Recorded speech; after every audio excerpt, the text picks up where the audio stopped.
Welcome to Wolverhampton Art Gallery for the launch of our spring season. And it's good to know that this evening we only have to beware of an asteroid that's passing close by. Whereas last time when we were holding our opening for the Butler Baylis exhibition, of course we had terrible snow and we had to cancel.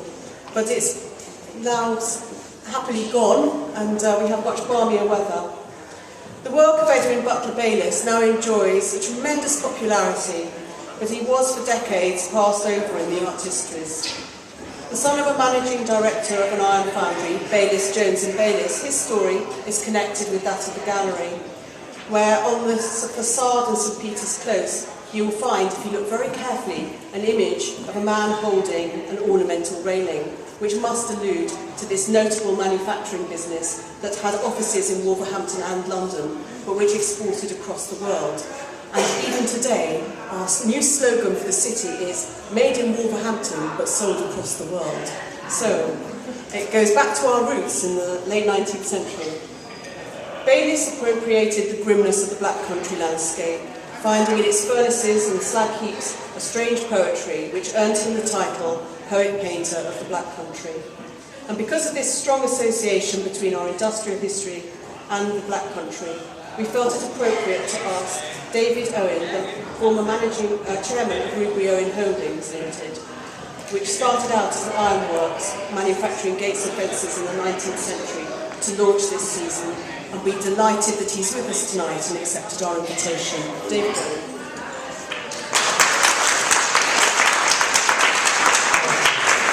Thank you very much. It's a great pleasure to be here. And I wonder if any of you know Walks in the Black Country and Its Green Borderland by a lively poet. Because he, more than anyone in the English prose, described the Black Country. And if I could just read a word about it. The Black Country, black by day and red by night, cannot be matched for vast and varied production by any other space of equal radius on the surface of the globe. It is a section of titanic industry, kept in murky perspiration by a sturdy set of tie volcanoes and Vulcans, week in, week out, and often 7 days to the week. Indeed, the Sunday evening halo it wears when the church bells are ringing, to service on winter nights glows redder than the moon, or like the moon dissolved at its fall on the clouds above the roaring furnaces. It is a little jewel world of itself, only to be gauged perpendicularly. The better half, it may be, faces the sun, but the richer half, averted thence, looks by gaslight towards the central fires. If that subterranean half could be for an hour inverted to the sun, if its inky vaults and tortuous pathways, and in all its black roofed chambers, could be but once laid open to the light of day, the spectacle would be a world's wonder, especially if it were uncovered when all the thousands of the subterranean road makers or the grimed armies of pitmen were bending to their work. What a neighing of the pit horses would come out of those deep coal craters at the sight and sense of the sunlight. I think that's enough, but you see it all in Edwin Butler Baylis's paintings. So do look at them, cherish them. They're wonderful pieces of work. Perhaps in the Black Country, there were other artists as well. J.M.W. Turner came down to Dudley in the 1820s and painted the furnaces with the castle in the background. Then there was a big section in the Illustrated London News in the 1860s.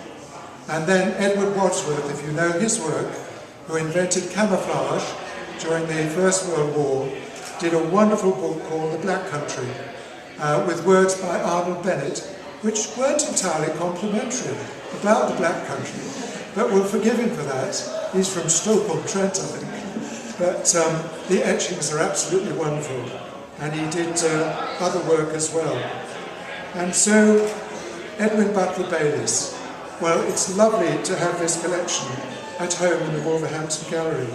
And the other thing that interests me is his trips to Wales.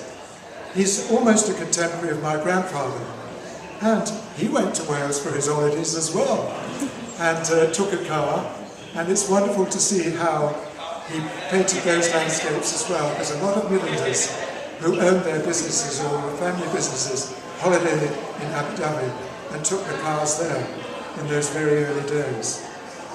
So, we have a rich heritage, and we still have today, I think, a school of wonderful black country artists. And we have some of them here tonight. We have Rob Perry with his wonderful urban landscapes, some by day and some by night again, and a different landscape. We have Arthur Lockwood with his wonderful factories and watercolours of machinery, which we don't see so often these days, and it's wonderful to have there.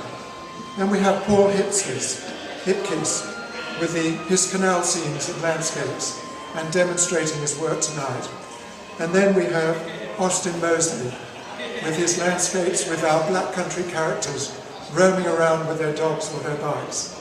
It's really a rich world, and so it's a huge pleasure to me to be honoured to open this exhibition and celebrate Edwin Butler Baylis, Wolverhampton Gallery, for all the research they've done to show it us. So thank you everyone, and enjoy the shows, and enjoy meeting our current black country artists who are here with us tonight. Thank you.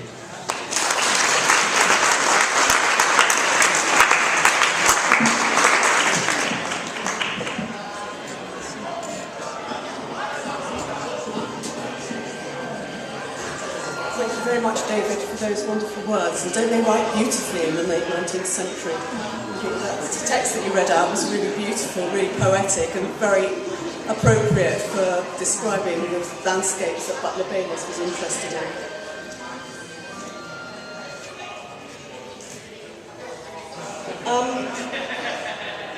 I'd like to thank all the family members who've been so very generous in lending works to the exhibition as well, and for helping us with the research, because there was very little known about Edwin Butler Baylis. I'm going to take this off.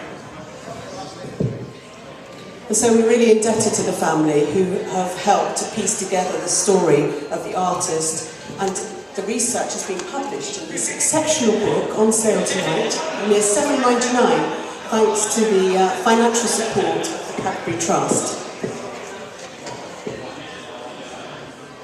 And I'd like to echo David's words in saying that we're tremendously grateful to the artists who showed their work alongside the Edwin Butler Baylis exhibition. Many of them, as David says, are with us tonight, and they have gone that extra mile. They're doing workshops, they're doing talks, and we thank them sincerely for playing that extra part in making this exhibition such a remarkable event. If you desire more, we have a number of events planned. There's a day school, Art in the Black Country, on Saturday, March the 23rd. There's a drawing and sketching in watercolour on plein air workshop with Brian Steventon, to be held at Bantock House Museum on Wednesday, April the 17th. And we've got a monthly series of local history talks on the theme of the Black Country for the duration of the exhibition.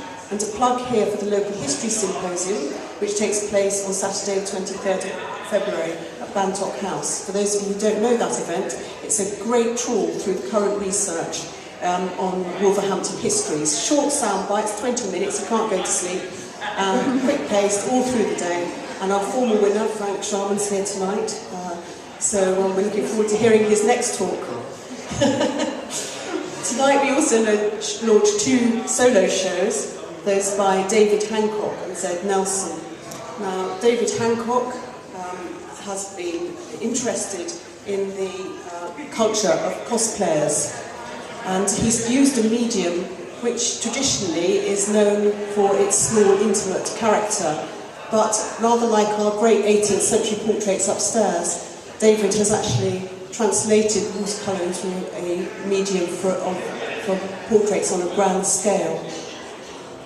He's produced new works for this exhibition, which feature local young people and familiar buildings. Some of you, as you look round, may spot Tom Court on the Stafford Road. And if you fancy having a go yourself under the expert tuition of David, he'll be here to lead workshops next week on Tuesday the 19th and Thursday the 21st of February from 2 to 4 o'clock.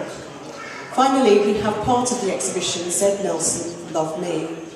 Zed Nelson's an internationally renowned photographer who's travelled all over the world, often photographing in quite difficult circumstances. He's photographed difficult subjects such as the gun culture in America and the war in Afghanistan. And the present exhibition is built from a 5-year project which saw him photographing beauty queens, teenagers, cosmetic surgeons, teenagers, housewives and businessmen, exploring the global postmodern obsession with youth and beauty. The exhibition has been organised by Impressions Gallery and Photo Gallery, and as I said, it is shown partly here and partly at Lighthouse, and we're extraordinarily grateful to Zed for going again that extra mile, joining us tonight, and he will be talking at Lighthouse at 7 o'clock. And if anybody would like to walk down to Lighthouse with us, we'll be leaving from the front reception on Lichfield Street at 6:50.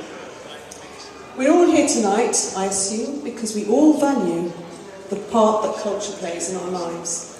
We're promoting that cultural offer of Wolverhampton and a campaign for the cinema to be launched for the half-term holiday. Goldie, who had his first show here at Wolverhampton Art Gallery, agreed to be interviewed, and I leave you with his words. It's what feeds the soul. That's what culture does. Thank you.